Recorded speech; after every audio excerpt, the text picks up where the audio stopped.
नमस्कार, मैं नीरू तनेजा अपने YouTube चैनल नीरू तनेजा मुल्तानी गलबात में आज आपको कार्तिक पूर्णिमा की कथा सुना रही हूँ। यह व्रत महिलाएं पूरा दिन निराहार रहकर करती हैं। शाम के समय कई महिलाएं एक साथ किसी खुले मैदान में जाती हैं। वे वहाँ पर ईंट पत्थरों से छोटे छोटे से घर बनाते हैं जिन्हें कोटलियाँ कहा जाता है।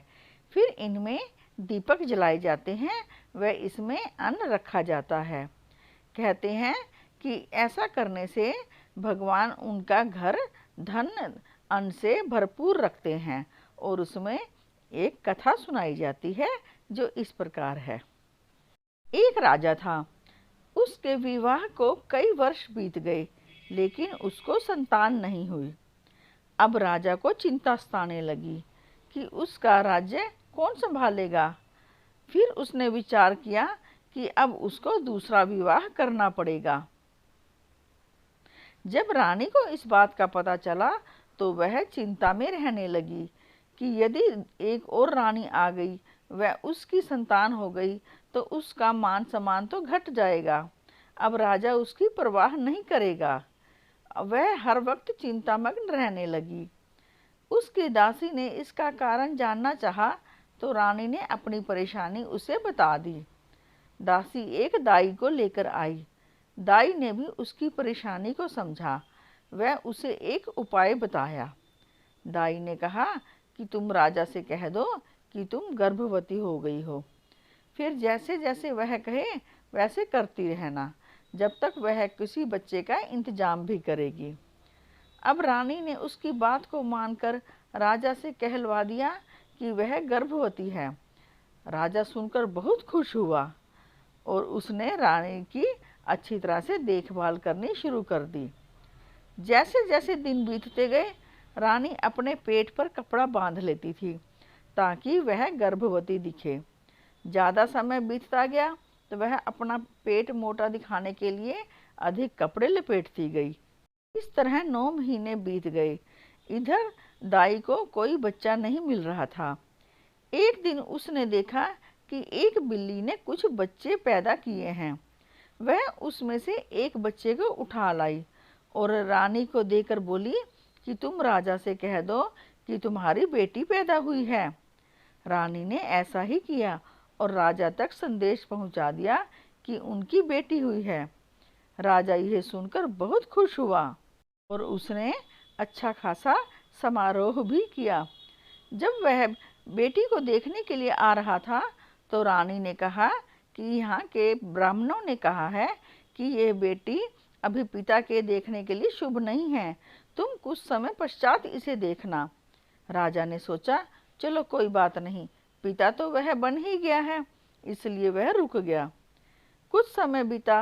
राजा ने दोबारा उसे देखना चाहा। अब रानी ने फिर उसे कहा कि नहीं, ब्राह्मणों ने कहा है कि तुम इसे इसके विवाह के पश्चात ही देख सकते हो। राजा मन महसूस कर रह गया। अब वह परेशान भी हो गया लेकिन क्या करता, बात तो माननी ही थी। कई वर्ष बीत गए। अब राजा को उसके विवाह की चिंता सताने लगी। रानी भी उस बिल्ली के बच्चे को बड़ा कर रही थी और अंदर ही अंदर रखती थी। अब राजा ने उसके लिए वर देखना शुरू कर दिया और एक वर ढूंढ लिया और उसके विवाह का इंतजाम कर दिया। रानी ने भी उसके लिए छोटे छोटे जेवर बनवाए और एक बड़ा सा बक्सा बनवा लिया।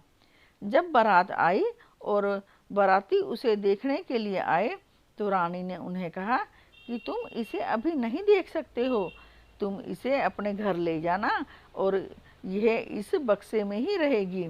तुम इसमें इसके लिए दूध और रोटी रखते रहना, कुछ समय पश्चात ही तुम इसे देख पाओगे।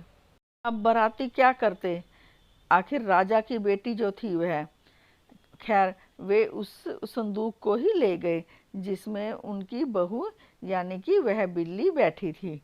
घर ले जाकर उसे एक तरफ रख दिया और उसमें उसके लिए रोटी और दूध रखते रहते।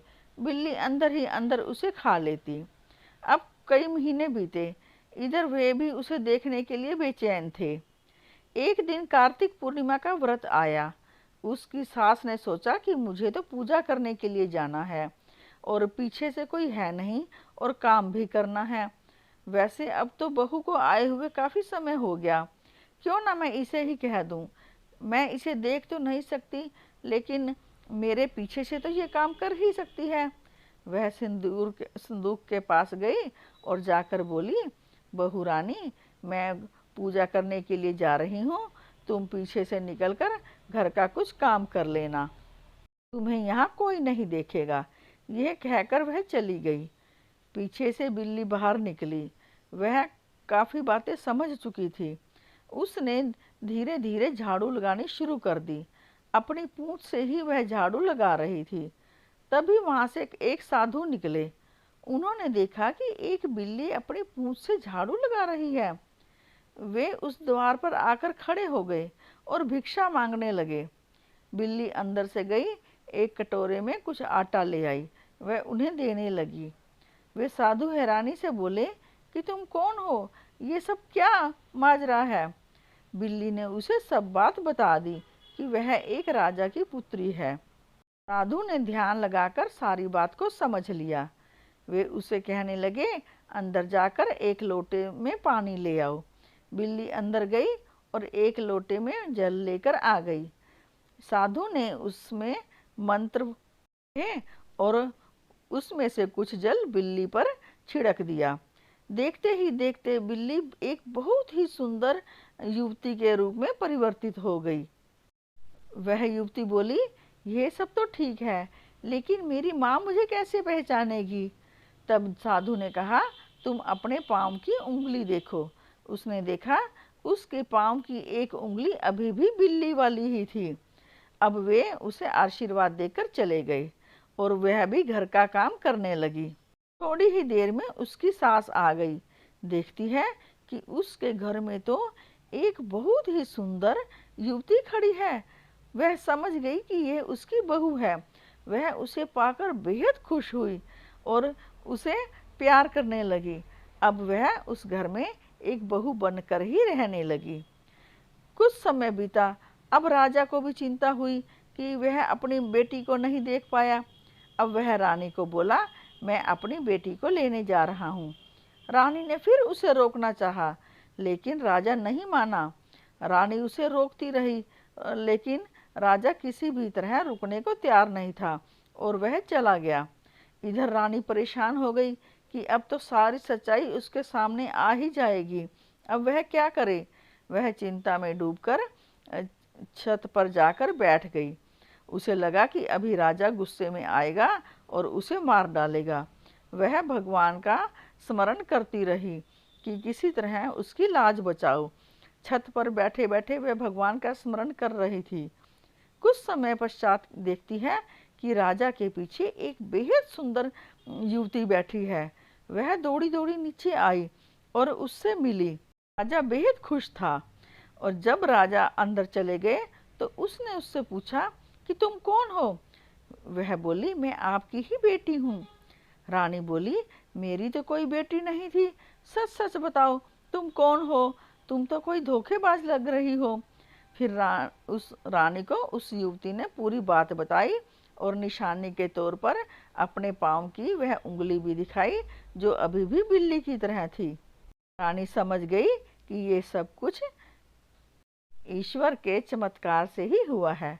अब वह भी उसे लेकर अंदर गई और बेहद खुशी खुशी ईश्वर का स्मरण करने लगी। बोलो विष्णु भगवान की जय।